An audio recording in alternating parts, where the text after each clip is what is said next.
Le frère dit, je suis fini. Et tu remarques que même la bonne volonté est finie. Frère, mais il y a des gens qui partent de très bas. Il y a des gens qui partent vraiment de très bas dans la vie. Mais ils ont une volonté incroyable. Quand la bonne volonté manque dans la vie d'un individu, c'est assez catastrophique. Frère, mais il y a des gens qui partent de très bas.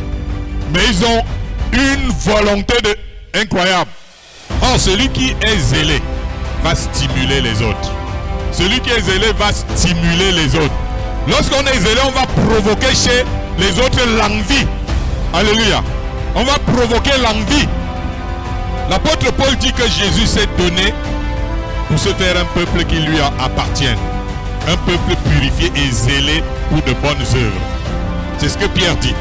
Jésus a payé le prix pour se faire un peuple qui lui appartienne, un peuple zélé pour de bonnes œuvres. Jésus n'a pas créé un peuple pour que ce peuple-là soit un peuple endormi. Quand on dit voilà l'église, voilà les gens de Dieu, on voit seulement des gars qui sont là genre comme des zombies. Jamais de la vie. C'est pas ce genre de peuple que Jésus a créé.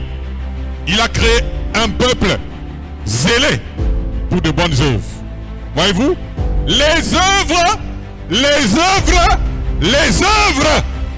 Je dis les œuvres. Jésus dit que votre lumière luise ainsi devant tous les hommes, afin qu'ils voient vos bonnes œuvres. Donc la vie d'un chrétien, c'est les œuvres.